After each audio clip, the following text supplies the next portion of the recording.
Hello students, இப்போ நம்ம பார்க்க போகிறது aerobic and anaerobic respirations. Aerobic and anaerobic respiration. So அதோட difference between தான் நம்ம இங்க பார்க்க போகிறோம். Aerobic.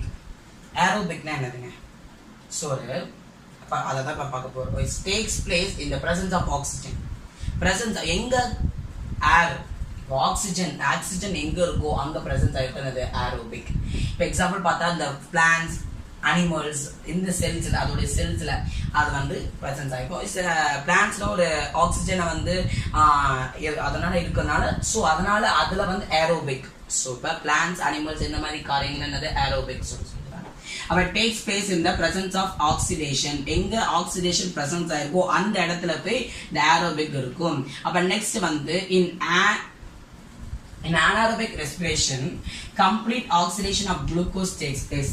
இப்போ anaerobicல நீங்க பார்த்துட்டீங்கன்னா அதுல வந்து கம்ப்ளீட்டான ஆக்சிடேஷனா விஷத்தன்மை ஆஃப் குளுக்கோஸ் டேக்ஸ் பிளேஸ். ஒரு கம்ப்ளீட்டான oxidation aerobic in aerobic respiration கம்ப்ளீட்டான ஆக்சிடேஷன் ஆஃப் குளுக்கோஸ் வந்து takes place. So in aerobic ஒரு கம்ப்ளீட்டான ஆக்சிடேஷன் நடக்கும். ஸோ அப்புறம் என்னது எண்ட் பாயிண்ட் என்னதுன்னா CO2 மட்டும்தான். அப்போ இதுக்கு எண்ட் பாயிண்ட் என்னது என்ன H2O இது CO2 carbon dioxide. So end பாயிண்டா இது வந்து இருக்குது. ஸோ நெக்ஸ்ட் வந்து பார்த்தீங்கன்னா lot of energy is liberated. Lot of energy. So இந்த ப்ராசஸ் மூலமா ஏரோபிக் மூலமா லாட் ஆஃப் எனர்ஜி வந்து லிபரேட்டடா வெளியேறப்படுகிறது. So lot of energy is liberated. Next வந்து it occurs in plants and animal cells. Same like இதுல தான் இது வந்து பிரசன்ஸ் ஆயிருக்குது. ஸோ திஸ் வந்து அதான் ஏரோபிக். நெக்ஸ்ட் வந்து anaerobic பார்க்கலாம்.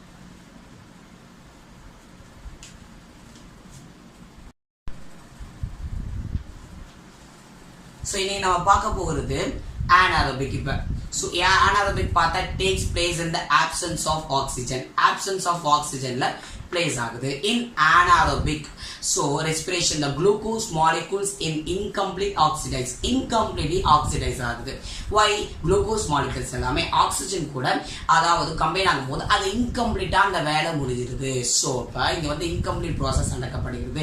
இன் aerobic பார்த்தா நீங்க வந்து ஒரு கம்ப்ளீட் ப்ராசஸ் நீங்க பார்க்கலாம். ஸோ நெக்ஸ்ட் வந்து end product or either ethyl alcohol or lactic acid. So ethyl alcohol இல்ல லாக்டிக் ஆசிட் அதாவது இந்த ரெண்டுத்துல ஏதாவது ஒன்று தான்.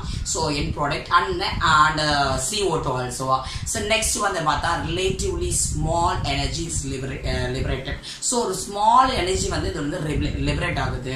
So இதுல anaerobicல. So next last point வந்து occurs in many anaerobic bacteria and human muscle cells. anaerobic bacteria வந்து இது வந்து occurs ஆயிருக்குது. many anaerobic bacteria நிறைய. why means anaerobic bacteria? this anaerobic bacteria. So ஒரு anaerobic மீன்ஸ் காற்றில் இருந்த அப்போ அதுதான் அதோடைய மீனிங். ஸோ இப்போ anaerobic பாக்டீரியாவும் ஹியூமனோட மசில் செல்ஸ்க்கு இது வந்து அக்யூஸ் ஆகிருக்குது. These are the points of the anaerobic. இப்போ நம்ம என்ன பார்த்துட்டோம் aerobic and anaerobic பற்றி பார்த்துட்டோம். These are important question. ஓகேங்களா? தேங்க்யூ.